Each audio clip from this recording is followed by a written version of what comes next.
Natural hair colour కోసం చూస్తున్నారా? అయితే Anoo's henna and black expert వాడండి. అందమైన జీవితం కార్యక్రమానికి స్వాగతం. నమస్తే కళ్యాణ్. నమస్తే జయ గారు. కళ్యాణ్ గారు, గీత అనే ఒక అమ్మాయి మనకి మెయిల్ చేసింది. ఆఫీస్లో అది ఎలా ఉందంటే అంటే పెళ్ళైపోయిన అమ్మాయే తను ఫేస్ చేస్తున్న ఇష్యూని తను ఏం చేయాలో తెలియక ఎటు వెళ్ళాలో అర్థం కాక, అంటే ఈ జర్నీని ఇంతటితో ఆపేద్దామా లేకపోతే ముందుకు వెళ్దామా, అన్నట్టుగా అనిపించలేదు నాకు, కానీ పాపం సందిగ్ధంలో ఉందండి. సో డెఫినెట్గా మీతో మాట్లాడిస్తానని చెప్పాను, కాల్ చేస్తానండి. హలో హలో, గీత గారండి? అవునండి, మీరు ఎవరండి మాట్లాడేది? నమస్తే అండి, నేను జయానండి, సుమన్ టీవీ నుంచి. మేడం నమస్తే మేడం. నమస్తే గీత గారు, మీ మెయిల్ చూసామండి. నేను డాక్టర్ గారికి కూడా చెప్పాను, బ్రీఫ్గా చాలా 1 లైన్లో చెప్పేశాను నేను. సో మీతోనే మాట్లాడదామనేసి. డాక్టర్ కళ్యాణ్ చక్రవర్తి గారు ఉన్నారు, ఒక్కసారి మాట్లాడతారా? సార్ నమస్తే సార్. నమస్తే అమ్మా, చెప్పండి అమ్మా. గీత, ఏంటి సమస్య, ఎవరిది? సార్ నా పేరు వచ్చేసి గీత, మా ఆయన పేరు వచ్చేసి కృష్ణ సార్. మా ఇద్దరికి మ్యారేజ్ అయ్యి 1 year అవుతుంది సార్. అతనిని మా ఆఫీస్ లోనే మీట్ అయ్యాను. తను వచ్చేసి మా HR అండి. సో అతను ఎలా అంటే గుడ్ లుకింగ్ అన్నమాట, ఎవరు చూసినా ఈజీగా అట్రాక్ట్ అయిపోతారు తనకి. సో నేను కూడా అలానే అట్రాక్ట్ అయిపోయాను కృష్ణ గారికి. సో అలా రోజు మాట్లాడుతూ ఉంటాము ఆఫీస్ లో. సార్ ఏం చేస్తున్నారు ఏంటి అనేది అలా మాట్లాడుకుంటూ కన్వర్జేషన్ అనేది స్టార్ట్ అయింది మ్యామ్. నాకేంటంటే బాగా నచ్చేసారు, అతను మాట్లాడే విధానం గానీ ఉండే విధానం గానీ చాలా బాగా నచ్చేసారు. ఆఫీస్ కి ఒక రోజు వస్తుంటారు, ఒక రోజు రారు. సో నేనేంటంటే తన కోసం వెయిట్ చేస్తూ ఉంటాను ఆఫీస్ లో ఎప్పుడు వస్తారా అని. అలా కంటిన్యూగా ఒక 20 days రాలేదండి. సో నేను ఎందుకు రావట్లేదు ఏంటి అన్న కన్ఫ్యూజన్ లో నేను సార్ కి కాల్ చేశాను, HR సార్ కాల్ చేసి, సార్ ఏంటి ఎందుకు రావట్లేదు, ఇలా 20 days అవుతుంది కదా మీరు రాకుండా అనేసి అడిగితే, నేను ఇలా జాబ్ మానేశాను అనేసి అన్నారు.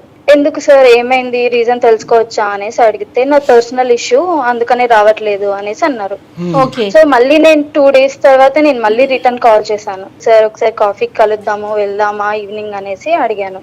సార్ అన్నారు లేదు నేను రానమ్మా అనేసి అన్నారు. నేను మళ్ళీ నెక్స్ట్ డే మళ్ళీ కాల్ చేసి, సార్ మళ్ళీ మీట్ అవుదాము, మీతో కొంచెం మాట్లాడాలి, మీకు ఒకటి చెప్పాలి, రండి సార్ కాఫీకి అనేసి చెప్పాను. తను వచ్చారు. సో అంటే పర్సన్ అనేది టోటల్ డిఫరెంట్ గా చేంజ్ అయిపోయారు.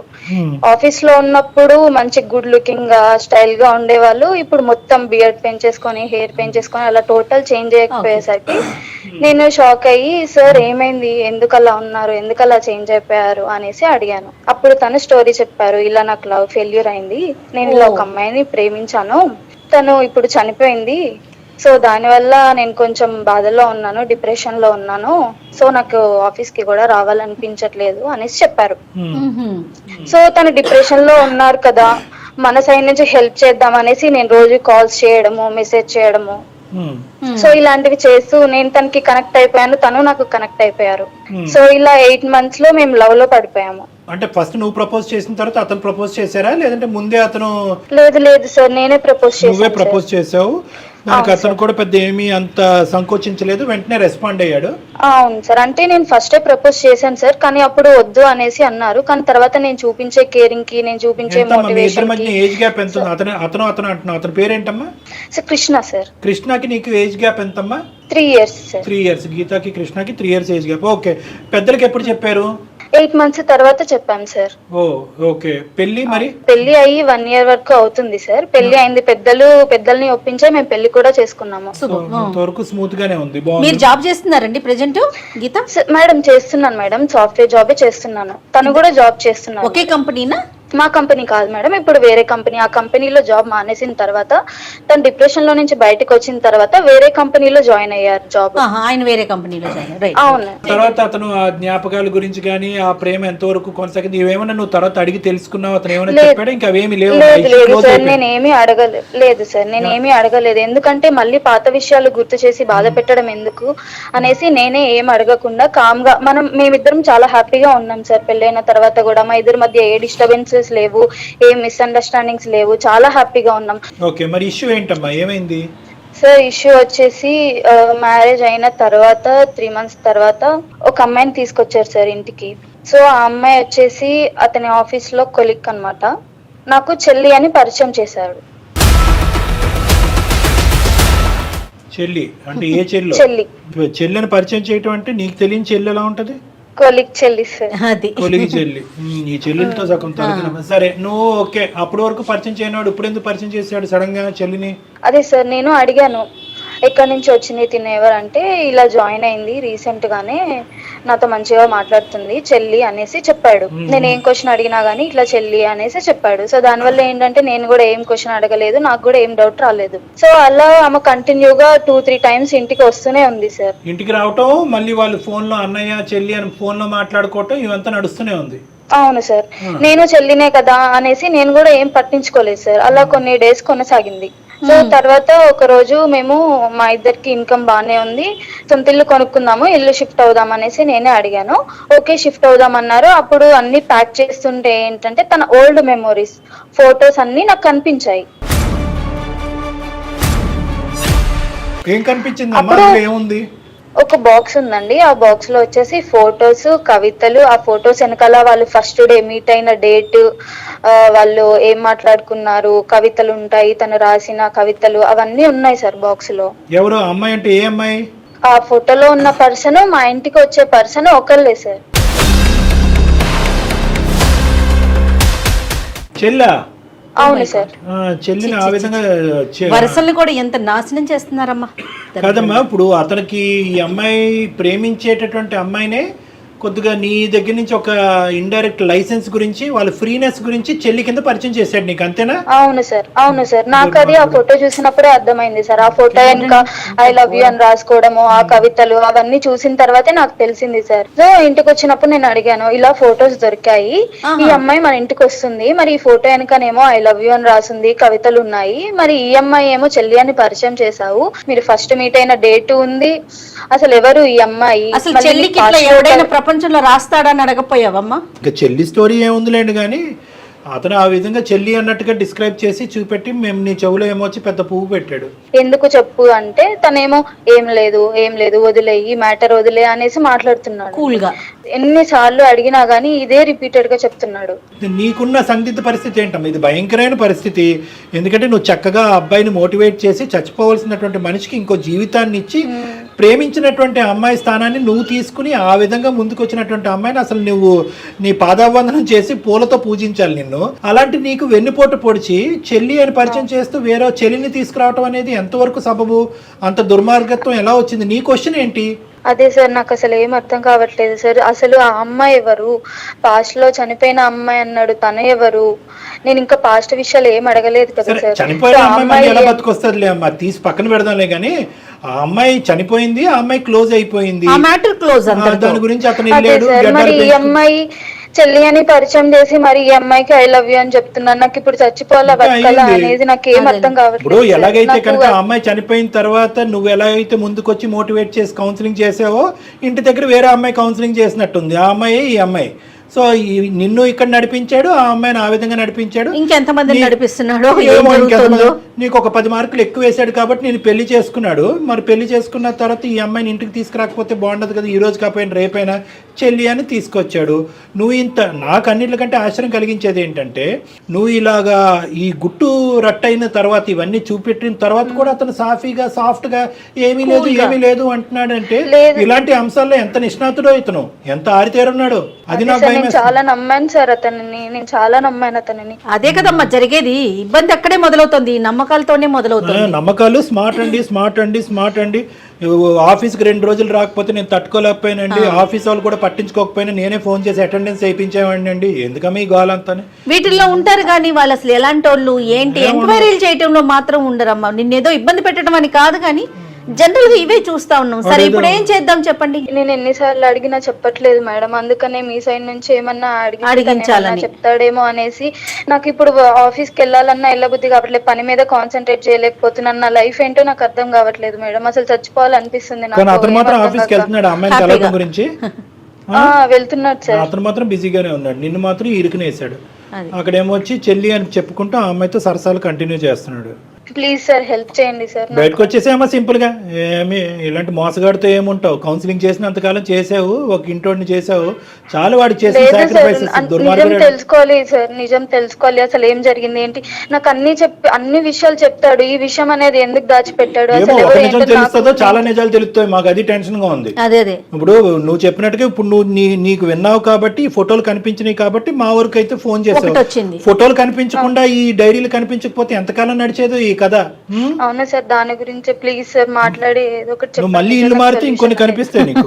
నీతో ఫెయిర్ గా ఉన్నాడు అనుకుంటున్నావమ్మా గీత, కానీ తను అసలు ఎన్ని దాచాడో, తనకి కావాల్సినయే చెప్తున్నాడు, వద్దు సీక్రెట్ గా ఉంచాలనుకునే తను క్లోజ్ చేసేస్తున్నాడు వాటిని. నేను అంతే అనేది కదా. ఏంటంటే అతనితో మాట్లాడక ముందే ఈ ఇష్యూని రిజాల్వ్ చేసుకోమని ఎందుకు అన్నాను అంటే కనుక, కేవలం ప్రేమించి పెళ్లి చేసుకుంటే అది వేరే విషయం అమ్మా. ఆ, నువ్వు ఒక టీచర్ స్థాయిలో, ఒక తల్లి స్థాయిలో, ఒక డాక్టర్ స్థాయిలో అక్కడ నిలబడి అతన్ని మోటివేట్ చచ్చిపోయేటటువంటి మనిషి, చచ్చిపోవాల్సినటువంటి మనిషిని ఈ రోజు డిప్రెషన్ లోంచి బయటకు లాగి ఒక కొత్త జీవితాన్ని ఇచ్చేవు. అసలు నీకెంత రుణపడి ఉండాలి అతను. అలాంటి వాడు ఇలాంటి వెన్నుపోటు పొడిచేటటువంటి వాడికి ఇంకో అవకాశం ఇచ్చి నిజాలు తెలుసుకోవాలని ప్రయత్నం చేస్తావా? మీలాంటి పిచ్చమ్మాయిలు ఉండటం వల్లే లోకం ఇలా ఉంది.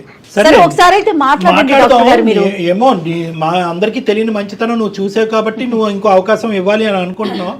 ఆ మహానుభావుడు ఏంటి, ఆ మహనీయత ఏంటి అన్నది మేము కూడా చూస్తాం. ఒకసారి ఫోన్ కలపమ్మా. మీరు మాట్లాడుతున్న వ్యక్తి మీ కాల్ ను హోల్డ్ లో ఉంచారు. దయచేసి లైన్ లో వేచి ఉండండి. హలో కిట్టు ఎక్కడున్నావు? కన్నా, నేను బయటకు వచ్చిన కన్నా. మళ్ళీ ఆ అమ్మాయితోనే వెళ్ళావా? ఏ అమ్మాయి? నాకెవరున్నారు, నువ్వు తప్ప. ఏ అమ్మాయి ఏంటి, మన ఇంటికి వస్తుంది కదా, ఇప్పటికి 3-4 సార్లు వచ్చింది. ఆ ఫోటోలు చూపించాను. ఆ అమ్మాయి ఎవరో చెప్పట్లేదు కదా, ఎన్నిసార్లు అడిగినా. ఏం జరుగుతుంది కిట్టు, చెప్పు కిట్టు. నేను ఇంత లవ్ చేసి పెళ్లి చేసుకున్నాం కదా, మనం బానే ఉన్నాం కదా, ఏమైంది ఇప్పుడు? ఎందుకు ఇంకొక అమ్మాయితో? అవునమ్మా, చెల్లితో ఇప్పుడు ఏం సంబంధం అమ్మ మనతో? మనం బాగుంటున్నాం కదా, అసలు ఆమె మ్యాటర్ ఎందుకు వచ్చింది మనకి? మరి ఏం సంబంధం లేనప్పుడు అక్కడ ఐ లవ్ యూ కవితలు ఎందుకు రాసావు కిట్టు?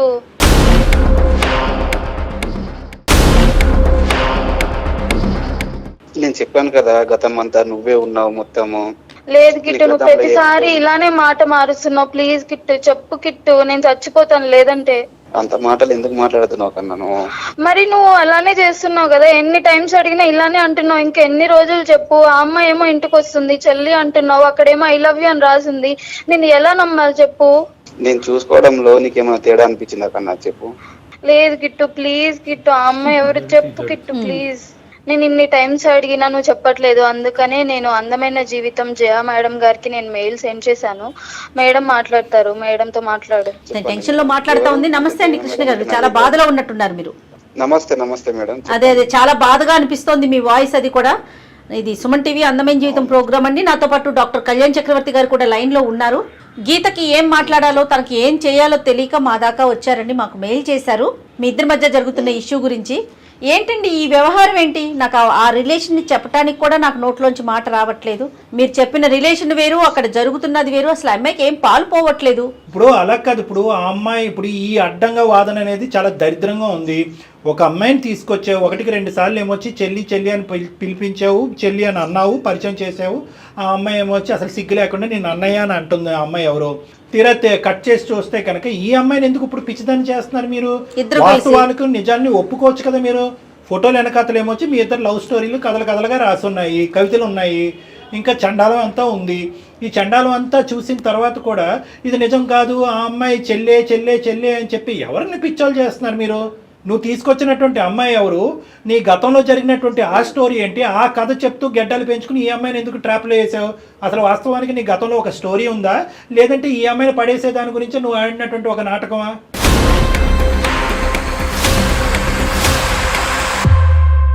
ఫస్ట్ నేను అమ్మాయి రమ్య అనే అమ్మాయి లవ్ చేసుకున్నాం సార్. రమ్య ఎవరు? ఆ చనిపోయిన అమ్మాయి?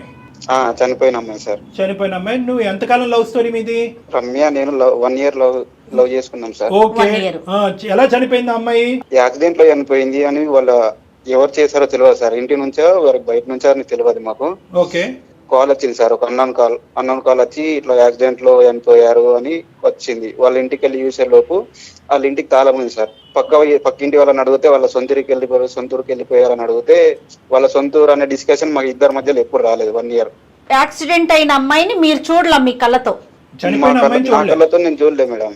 అసలు మేము చనిపోయిందని నేను డిప్రెషన్ లో ఉన్నాను సార్ 1 ఇయర్ డిప్రెషన్ లో ఉండే టైంలో గీత అప్పుడు పరిచయం అయింది సార్ ఆఫీస్ లో నాకు. ఓకే. ఆమె వచ్చి నన్ను డిప్రెషన్ లో నుంచి బయటకి ఏదో ఒక మోటివేషన్ చెప్పి బయటకు తీసుకొచ్చేది మేడం నన్ను. ఆ తర్వాత అలా లవ్ మంచిగా కుదిరి ఆ తర్వాత పెళ్లి చేసుకున్నాం మేడం. మేము ఉండే ఇల్లు షిఫ్ట్ అయ్యే టైం దగ్గరకు వచ్చింది. షిఫ్ట్ అయ్యే టైంలో ఈ రమ్య పిక్స్ కనబడ్డాయి మేడం. అంటే ఇప్పుడు దాచుకున్నవి ఉంటాయి కదా మేడం కొన్ని. రమ్య చచ్చిపోయిందిగా, అంటే చనిపోయిన అమ్మాయి పిక్స్ అప్పుడు, మరి ఈ అమ్మాయి ఏమొచ్చి ఇప్పుడు ఇంటికి వచ్చిన చెల్లి పిక్స్ అంటున్నాడు. అది కిట్టు చనిపోయిందని చెప్పావు కదా, ఆ అమ్మాయి ఒకళ్ళేనా? చెల్లి అని పరిచయం చేసిన అమ్మాయి పాస్ట్ లో రమ్య ఒకళ్ళేనా? ఏం మాట్లాడయ్యా, చెప్పు కిట్టు. హలో హలో కాదు బోలో. ఇద్దరు ఒకటే కన్నా. నాకు ఎందుకు చెప్పలేదు కిట్టు? మరి చెప్పొచ్చు కదా. హ్యాపీగా ఉండే లైఫ్ ని ఇప్పుడు దాన్ని చీల్చడం కరెక్ట్ కాదు కదా రమ్య. అయితే మోసం అలా అని చేస్తావా? చెల్లి అని పరిచయం చేస్తావా? మోసం చేస్తావా? చెల్లి అని పరిచయం చేస్తావా? చనిపోయిన అమ్మాయి ఎలా వచ్చింది అసలు? అసలు ఆ రమ్య చనిపోయిందని అన్నావు కదా, అంటే నువ్వు చూడలేదు కాబట్టి అమ్మాయి చనిపోలేదా? రమ్య మళ్ళీ ఎలా ప్రత్యక్షమైంది? అవును సార్, నేను చూడలేదు కాబట్టి నేను నమ్మాను. 1 ఇయర్ డిప్రెషన్ లో ఉన్నాను. ఆ తర్వాత నేను ఆఫీస్ లో మళ్ళీ హెచ్ఆర్ గా జాయిన్ అయినప్పుడు మళ్ళీ మెయిల్ వచ్చింది రమ్య అదే పేరుతోని, సేమ్ అదే పేరుతో వచ్చేప్పుడు నేను వెంటనే కాల్ చేసి రమ్మన్నాను ఆఫీస్ కి. అప్పుడు ఏమైందంటే వాళ్ళ అమ్మ నాన్న ఇద్దరు విడిపోయారు సార్ మేము చేయబట్టి. వాళ్ళ అమ్మ వేరే పెళ్లి చేసుకుంది, వాళ్ళ నాన్న వేరే పెళ్లి చేసుకున్నాడు. ఆ తర్వాత ఈమె ఎటు తోచని పరిస్థితి, ఆమె కాళ్ళ పైన ఆమెనే నిలబడాలి. ఆ తర్వాత నేను ఆఫీస్ లో జాబ్ ఇప్పించాను. ఇప్పుడు ఇద్దరిని చూసుకునే బాధ్యత నాది సార్. ఇప్పుడు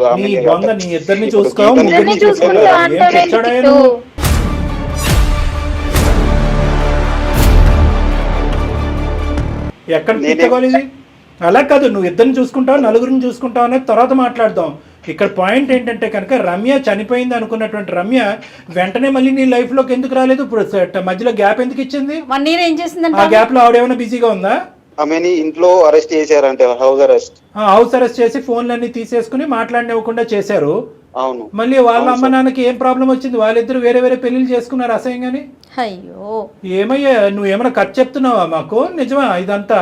గీతతో పెళ్లి అయ్యాక సార్ 1 ఇయర్ అంటే ఈ మధ్యలో మంచి హ్యాపీగా ఉండే లైఫ్ లో ఈ తర్వాత 3 months తర్వాత వచ్చింది. పెళ్లి అయిపోయినాక వచ్చినప్పుడు అమ్మాయిని ఆదుకోవాలంటే ఉద్యోగం ఇచ్చావు, అంతవరకు చూసుకో, అంతేగాని ఈ దరిద్రాలన్నీ ఏంటండి? పెళ్లి అయిపోయినోడివి నువ్వు చెల్లని పరిచయం చేయటం ఏంటి? అవును మేడం, ఇప్పుడు నా వల్ల తన లైఫ్ డిస్ట్రాయ్ అయింది కాబట్టి నేను చూసుకోవాలన్న ఒక ఎట్లా చూసుకుంటారండి?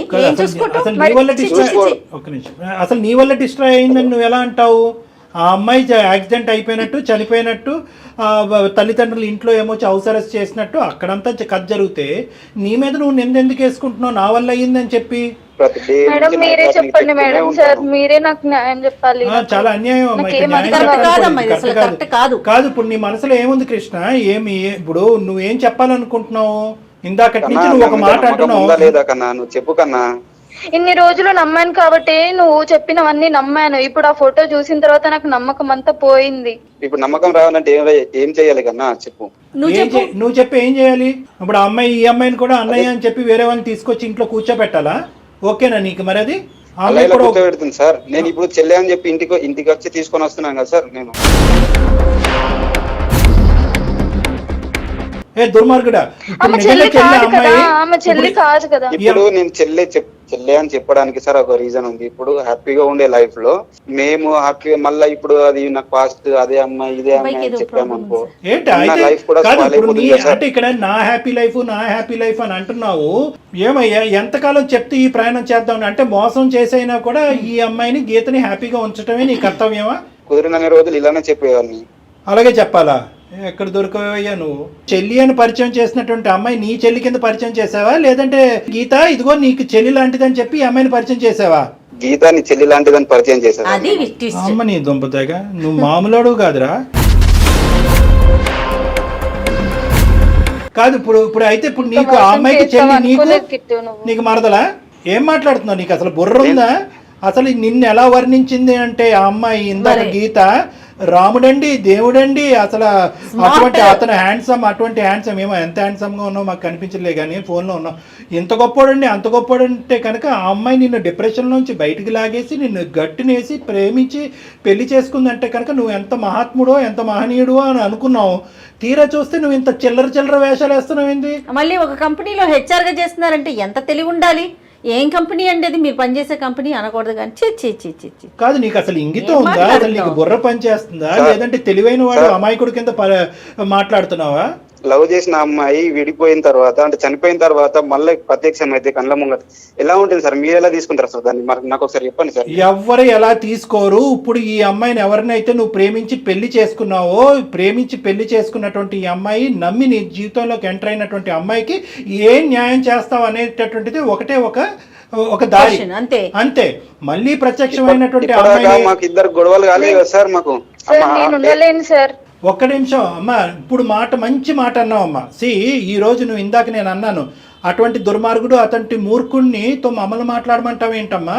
నీకే వెన్నుపోటు పొడిచేటటువంటి వాడితో మాట్లాడతావేమో అంటే కనుక అట్లీస్ట్ ఇతనితో మాట్లాడితే కనుక ఇతని మాట తీరులో, సార్ నేను పొరపాటు చేశాను, ఇటువైపు ఉన్న భార్యకి అటువైపు ప్రేమించినటువంటి అమ్మాయికి సమన్యాయం చేయాలనేటటువంటి ఉద్దేశంతో, ఆ అమ్మాయికి ఒక జీవితం అందించాలనే ఉద్దేశంతో నేను ఒక తప్పు చేశాను, నన్ను క్షమించండి, నా చేయరానటువంటి అన్యాయం నా భార్యకి చేసాము అనేటటువంటి పశ్చాత్తాపం అతని మాటలోంచి కనిపిస్తుంది, వినిపిస్తుందేమో అని అనుకున్నా. ఎక్కడన్నా పశ్చాత్తాపం, ఎపాలజీ కనిపిస్తుందా? ఎక్కడా లేదు. దుర్మార్గుడు ఇప్పుడు మళ్ళీ ఏం చెప్తున్నాడంటే, నా చెల్లి కింద కాదండి, నా భార్య చెల్లి కింద పరిచయం చేశాను కాబట్టి నాకు మరదలు అవుతుంది కాబట్టి ఇద్దరితో లింక్ పెట్టుకుంటాను అంటున్నాడు. ఏం మాటలమ్మా? ఒప్పుకుంటారా? మీ తల్లిదండ్రులను ఇక్కడ తీసుకొచ్చి కూర్చోబెడతా ఒప్పుకుంటారా? సార్ లింక్ ఏంటి సార్? దీన్ని ఏమంటారు? లింక్ కానరు సార్, దీన్ని చూసుకోవడం అంటారు సార్. దీన్ని చూసుకోవడం అంటే కనుక ఏ చూసుకోవడం అంటారు సార్? దీన్ని ఈ మనస్సాక్షిమే చెయ్యేసుకుని ఇప్పటికీ ఎప్పటికీ రమ్య అనేటటువంటి రీ ఎంట్రీ ఇచ్చినటువంటి ఈ అమ్మాయి నాకు చెల్లితో తల్లితో సమానం అని నువ్వు చెప్పగలవా? అప్పుడు నేను చెప్తాను సార్ లవ్ చేసిన అమ్మాయికి. మరి ఎలాగా? మరి నేను ఎలా కిట్టు? మరి నేనేంటి కిట్టు? నువ్వు వైఫ్ తనేంటి? మరి తను అమ్మాయి నైఫా? తను ప్రేయస్ అంట. ఏం మాట్లాడుతున్నావు? ఏమయ్యా ఏం మాట్లాడుతున్నావు? ఎవరికి చేస్తున్నావు ఫోన్? అర్థమైందా? ఎవరితో మాట్లాడుతున్నావు తెలుస్తుందా? నీ కాల్ అంతా మొత్తం అంతా రికార్డ్ అవుతుంది ఇక్కడ. తెలుసు సార్, తెలుసు. అమ్మ ఇదమ్మా సార్, మీరు ఏదో చెప్పండి. అమ్మ మేము ఏం చెప్పినా కూడా నీ జీవితం సర్వనాశనం అవుతుంది. కన్నా నేను బాగా చూసుకుంటున్నా, ఇలాంటి గొడవలకు నన్ను ఎందుకు తీసుకొచ్చినావు కన్నా? నువ్వు నాకు అర్థం కాదు. నువ్వు ఏం మాట్లాడకిట? నేను ఎన్నిసార్లు అడిగినా మరి ఈ విషయం నాకు ముందే చెప్పొచ్చు కదా. నువ్వు ఎందుకు మరి సాఫ్ట్ గా మంచిగా మాట్లాడుతున్నావు? ఇప్పుడు ఇవన్నీ ఎందుకు చెప్పు? ఈ ప్రోగ్రామ్ లో ఎందుకు మనకి ఇవన్నీ? మనం ఇద్దరం మాట్లాడుకుంటే అయిపోతుంది కదా. నీతో మాటలు లేవు, మాట్లాడటం లేవు. ఇప్పుడు అసలైనటువంటి స్వరూపం ఇప్పుడు వచ్చింది. ఇప్పుడు వరకు ఇతన్ని ఇలా నిలదీసి ఇలా ఎండగట్టేటటువంటి వాళ్ళు ఎవరు లేకపోయేటప్పటికి అసలైనటువంటి స్వరూపం బయటకు వస్తుంది.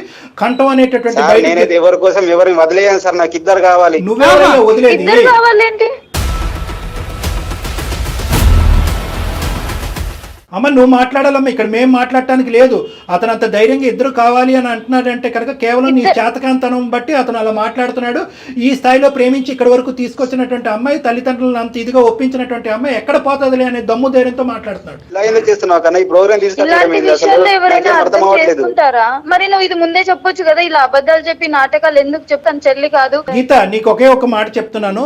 ఇంకా కన్నా బుజ్జి కొండ అని బతిమాలుకుంటే కనుక మా యొక్క అవసరం నీకు లేదు అన్నట్టుగా మేము ఫోనే కట్ చేసేస్తాం. నువ్వు ఇందాకటి నుంచి 1కి 100 సార్లు ముందే చెప్పచ్చు కదా అని అంటున్నావు. ముందే చెల్లి కాదు ప్రేయసి అని చెప్పి తీసుకొస్తాడు. ఏం చేసి ఉండేదానివి? దానికి వేరే పనిష్మెంట్, దీనికి వేరే పనిష్మెంటా? ఏదైనా తప్పే కదా.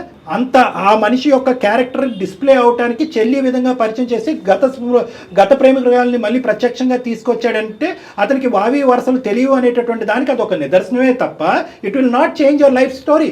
అంతకుముందు ప్రేయసి అని పరిచయం చేసినా, ఇప్పుడు చెల్లి అని పరిచయం చేసినా కథ కదే.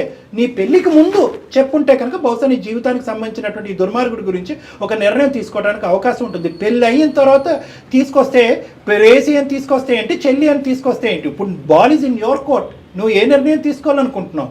సార్ నాకు ఏం అర్థం కావట్లేదు సార్, నా లైఫ్ ప్లీజ్ మీరే హెల్ప్ చేయండి. ఇప్పుడు మనకు ఇప్పుడు తెలిసి నీకు అదృష్టం కొద్దీ ఆ డైరీలు ఆ ఫోటోలు బయట పట్టడం వల్ల ఇక్కడ గీత అక్కడ రమ్య అనే అర్థమైంది. ఇంకా ఎంతమంది ఉన్నారు? ఏం చేయమంటారు కళ్యాణ్ గారు? అమ్మాయికి మీరేమి ఎలాంటి ఇప్పుడు సలహా ఇస్తారు? ఒకటే మేడం, అతను ఏమంటున్నాడంటే చాలా స్ట్రాంగ్ గా ఒక మాట అంటున్నాడు. ఏమంటున్నాడంటే ఇద్దరిని ప్రేమిస్తున్నాను కదా, ఇద్దరిని నేను తక్కువ చూసుకున్నాను. నువ్వు చూసుకునేది ఏంటి? ఆ అమ్మాయి ఉద్యోగం చేసుకుంటుంది, ఆ అమ్మాయిని ఆ అమ్మాయి చూసుకోవాలి. నువ్వు డిప్రెషన్ లో ఉన్నప్పుడు ఈ అమ్మాయి వచ్చి నిన్ను చూసుకుంది. నీకు ఒక ఆధారం కావాలి. ఇటువైపు ఈ అమ్మాయి తన్ని, అటువైపు ఆ అమ్మాయి తనితే మళ్ళీ గడ్డలు పెంచుకుని ఇంకో అమ్మాయి దగ్గరికి వెళ్తావు కౌన్సిలింగ్ కి. కాబట్టి అమ్మాయి ఇక్కడ నువ్వు నిర్ణయం తీసుకో. అతను మార్చడం అనేటటువంటిది నీకు ఇంపార్టెంటా, లేదంటే ఇటువంటి మోసపూరితమైనటువంటి మనిషి మనస్తత్వం, మోసపూరితమైనటువంటి ప్రేమ, దొంగచాటు పెళ్లి ఇవన్నీ నిలబెట్టి జీవితాంతం అతన్ని ఇలా దువ్వుతూ కాపాడుకుంటూ కూర్చుంటావా? అంటే అతను చేసేటటువంటి తప్పుని ఇన్ని దిక్కులను సమర్థించుకునేటటువంటి వాడిని ఏ దారిలో కౌన్సిలింగ్ చేసి నేను మార్చి ఎదుర్కొంటే నిలబెట్టమంటావు? ఇలా ఉంటాడని నేను ఎక్స్పెక్ట్ కూడా చేయలేదు సార్ అసలు. టూ మచ్ అమ్మా, టూ మచ్. సార్ చెప్పు అన్ని కృష్ణ. బాగుంటే ఆమెనే కదా సార్ నా వైఫ్ అయ్యేది. అవును అయ్యేది. ఇప్పుడు సార్ నాకు అర్థం కాదు. కాలేదు.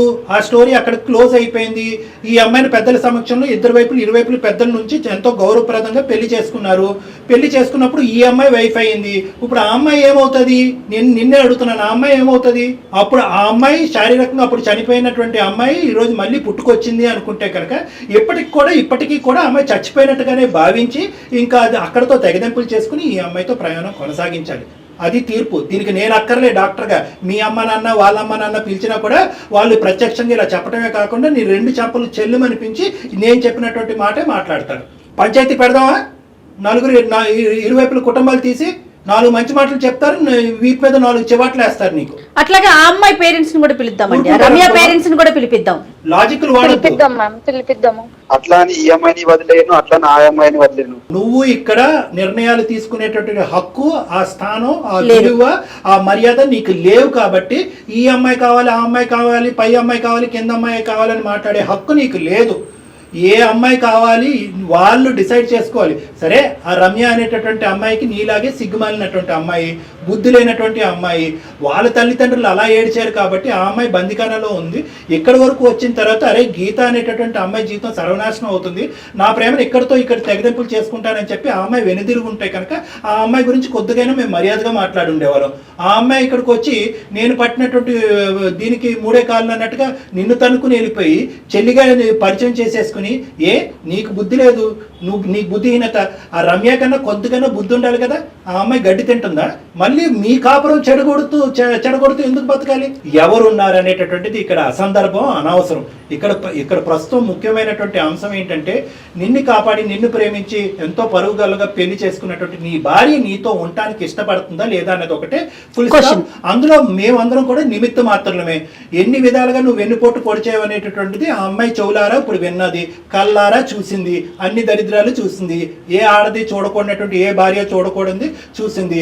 మీ ఇద్దరి యొక్క అదృష్టం ఏంటంటే ఈ అమ్మాయి ప్రెగ్నెంట్ కాదు, పిల్లలు కూడా లేరు. కాబట్టి ఆ అమ్మాయి తీసుకునేటటువంటి నిర్ణయానికి మేము పూర్తిగా సపోర్ట్ చేస్తాం. మీ ఫ్యామిలీ మెంబర్స్, వాళ్ళ ఫ్యామిలీ మెంబర్స్ కూడా పిలిపించి ఇదే వేదిక మీద కూర్చోపెట్టి ఎంత అన్యాయం జరిగిందన్నది చేస్తాం. నీకు ఎటువంటి శిక్ష పడాలో, ఈ చీటింగ్ చేసినందుకు ఎటువంటి శిక్ష పడాలో అనేటటువంటి అంశం మీద కూడా మేము లీగల్ అడ్వైస్ కూడా తీసుకుంటాం. భార్య ఉండగా ఇంకొక అమ్మాయిని తీసుకొచ్చి నేను ఇద్దరిని చూసుకుంటానంటే ఏ భార్య ఒప్పుకుంటుంది మేడం? నేను అసలు ఒప్పుకోను మేడం, నా వల్ల కాదు, నేను అతనితో ఉండలేను. నేను అసలు ఇట్లా ఎక్స్పెక్ట్ చేయలేదు మేడం తన నుంచి. అంటే అతను లాజిక్ ఏం లేదు, పాత అమ్మాయినే కదా మళ్ళీ తీసుకొచ్చాను, కొత్త అమ్మాయి కాదు కదా, ఆ అమ్మాయి గురించే కదా నన్ను కౌన్సిలింగ్ చేసుకుని మర్చిపో అని అంది. అంటే ఈ అమ్మాయికి కూడా ఏది గీతకు కూడా ఆ అమ్మాయి మీద ఒక సాఫ్ట్ కార్నరే ఉంది, ఉండుండొచ్చు. కాబట్టి ఇద్దరు తల్లిదండ్రులు లేరు, ఉద్యోగం దిక్కు దివానా లేదు, మా ఆయన బాగుపడాలంటే ఆ అమ్మాయి ఉంటే బాగున్ను అని ఇదివరకు నువ్వు కోరుకున్నావు. కాబట్టి ఆ అమ్మాయినే మళ్ళీ తీసుకొచ్చాను, నా మెడిసిన్నే మళ్ళీ తీసుకొచ్చాను, ఇదిగో నా మెడిసిన్ అన్నట్టు ఆ అమ్మాయిని చూపెట్టి ఇతను ఏదో కళ్ళగా అంటున్నాడు. అది పూర్తిగా మోసం అనేది నీకు కూడా అర్థమైంది. కాబట్టి ఒక్కసారి నువ్వు మీ పేరెంట్స్ నా దగ్గరకు రండమ్మా, మనం మాట్లాడుకోవాలి. మనం మాట్లాడుకున్న తర్వాత అప్పుడు ఒక బలమైనటువంటి నిర్ణయం తీసుకొస్తాను సార్, పక్కా తీసుకొస్తాను. ఓకే, నువ్వైతే మాత్రం ఇతను కావాలని అయితే మాత్రం దయచేసి కోరుకోవద్దమ్మా. ఎందుకంటే చెల్లినే చెల్లిగా చూపెట్టేటటువంటి ఇలాంటి దుర్మార్గులు ఉంటే కనుక రేపొద్దున ఏదో వావి వరుస కలిపేసి ఇంకో అమ్మాయిని కూడా తీసుకొస్తారు. అప్పుడు ఆ వరుస ఉండేటటువంటి అమ్మాయా లేదంటే ప్రేయస అని చెప్పి మేమందరం తల్లు గోక్కోవాలి. సో కాబట్టి ఇన్ని మెట్లు దిగిపోయి ఇంత నీచంగా ప్రవర్తించేటటువంటి వ్యక్తిని మార్చడం కూడా ఇంపాసిబుల్. బాబు కృష్ణ, నువ్వు అమాయకుడు, తెలివి మీరిపోయినటువంటి దుర్మార్గుడు ఏంటో ఇంకా పూర్తిగా నాకు అర్థం కావట్లేదు. అసలు నువ్వు ఇక్కడ నేను మాట్లాడినటువంటి 20 నిమిషాల్లో అసలు నువ్వేంటి, నీ పర్సనాలిటీ అనేది నాకు చాలా కన్ఫ్యూజన్గా ఉంది. నువ్వు కూడా మీ పేరెంట్స్తో పాటు నువ్వు రా నా దగ్గరికి, ఆ అమ్మాయి కూడా తన తల్లిదండ్రులతో పాటు వస్తుంది. Okay madam. రైట్. అతను ఏదో మెంటల్గా డిప్రెషన్లో ఉన్నట్టు ఏం లేదు అనిపిస్తుంది. Madam, logic simple logic madam. ఇంతకు ముందు ఒక అమ్మాయి అతని జీవితంలో ఉంది, ఆ అమ్మాయి చనిపోయింది.